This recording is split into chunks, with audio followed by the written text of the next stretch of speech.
ದೇಶದ ಎಲ್ಲ LPG gas cylinder ಬಳಕೆದಾರರಿಗೆ ಎಲ್ಲ ಕಂಪನಿಗಳ ಗ್ಯಾಸ್ ಅಂದ್ರೆ LPG gas, Bharat gas, HP gas ಹಾಗೂ ಇಂಡಿಯನ್ ಗ್ಯಾಸ್ ಸೇರಿದಂತೆ ದೇಶದ ಎಲ್ಲ ಗ್ಯಾಸ್ ಸಿಲಿಂಡರ್ ಬಳಕೆದಾರರಿಗೆ ದೊಡ್ಡ ಬದಲಾವಣೆ ಮಾಡಿ ಹೊಸ ನಿಯಮವನ್ನ ಜಾರಿಗೊಳಿಸಿದೆ. ಪ್ರತಿಯೊಬ್ಬ ಎಲ್ಪಿಜಿ ಗ್ಯಾಸ್ ಸಿಲಿಂಡರ್ ಇದ್ದವರು ತಪ್ಪದೆ ವಿಡಿಯೋವನ್ನ ಕೊನೆಯವರೆಗೂ ನೋಡಿ. ನಿಮ್ಮ ಮನೆಯಲ್ಲಿ ಯಾವುದೇ ಕಂಪನಿಯ ಗ್ಯಾಸ್ ಇದ್ರೆ ಕೇಂದ್ರ ಸರ್ಕಾರದಿಂದ ಹೊಸ ರೂಲ್ಸ್ ಜಾರಿಗೊಳಿಸಲಾಗಿದೆ. ಅದು ಏನು ಎನ್ನುವ ಕಂಪ್ಲೀಟ್ ಡೀಟೇಲ್ಸ್ ತಿಳಿಯಲು ವಿಡಿಯೋವನ್ನ ತಪ್ಪದೆ ಲೈಕ್ ಮಾಡಿ ಸ್ನೇಹಿತರೆ.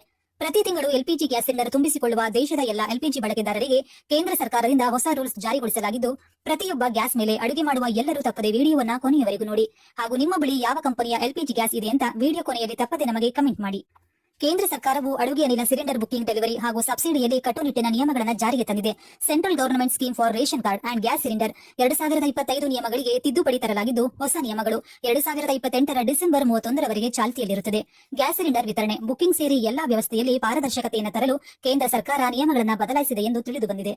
ಬುಕಿಂಗ್ಗೆ ಇಕೆವೈಸಿ ಕಡ್ಡಾಯ. ಗ್ಯಾಸ್ ಸಿಲಿಂಡರ್ ಬುಕಿಂಗ್ ಮಾಡುವ ಮುನ್ನ ಗ್ರಾಹಕರು ಕೆವೈಸಿ ಮಾಡಿಸಿರುವುದು ಕಡ್ಡಾಯವಾಗಿದೆ.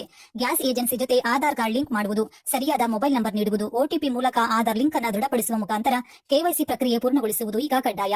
ಕೆವೈಸಿ ಮಾಡಿಸದಿದ್ದರೆ ಎಲ್ಪಿಜಿ ಸಿಲಿಂಡರ್ ಡೆಲಿವರಿಯಲ್ಲಿ ವ್ಯತ್ಯಯವಾಗಲಿದೆ. ಬುಕಿಂಗ್ ಮಾಡುವಾಗ ಓಟಿಪಿ ಇಲ್ಲದಿದ್ದರೆ ಗ್ಯಾಸ್ ಸಿಲಿಂಡರ್ ಸಿಗುವುದಿಲ್ಲ. ಕೇಂದ್ರ ಸರ್ಕಾರ ಬದಲಾವಣೆ ಮಾಡಲು ಮುಖ್ಯ ಉದ್ದೇಶವೆಂದರೆ ವಂಚನೆಯನ್ನು ತಡೆಯುವುದು, ಸಿಲಿಂಡರ್ಗಳನ್ನು ಬ್ಲಾಕ್ ಮಾರ್ಕೆಟ್ನಲ್ಲಿ ಮಾರಾಟ ಮಾಡುವುದನ್ನು ತಡೆಯಲು ಮತ್ತು ಸಬ್ಸಿಡಿ ಸರಿಯಾದ ವ್ಯಕ್ತಿಗೆ ತಲುಪುವಂತೆ ಮಾಡುವುದು ಇದರ ಪ್ರಮುಖ ಉದ್ದೇಶ.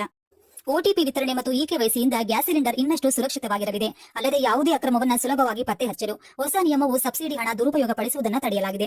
ಉದಾಹರಣೆಗೆ, ಕೆಲವರು ಒಂದಕ್ಕಿಂತ ಹೆಚ್ಚು ಗ್ಯಾಸ್ ಕನೆಕ್ಷನ್ ಹೊಂದಿದ್ದು ಸಬ್ಸಿಡಿ ಹಣ ಪಡೆಯುತ್ತಿದ್ರು. ಆದರೆ ಈಗ ಕೆವೈಸಿ ಮತ್ತು ಆಧಾರ್ ಲಿಂಕ್ ಮಾಡುವುದರಿಂದ ಇಂತಹ ಅಕ್ರಮಗಳನ್ನು ತಡೆಗಟ್ಟಬಹುದಾಗಿದೆ. ಈ ಇನ್ಫಾರ್ಮೇಷನ್ ನಿಮಗೆ ಯೂಸ್ಫುಲ್ ಅಂತ ಅನ್ಸಿದೆ, ಪುಟ್ಟದನ್ನು ಲೈಕ್ ಮಾಡಿ. ಹಾಗೆ ನನ್ನ ಚಾನಲ್ಗೆ ಸಬ್ಸ್ಕ್ರೈಬ್ ಆಗೋದನ್ನ ಮರಿಬೇಡಿ. Thank you so much.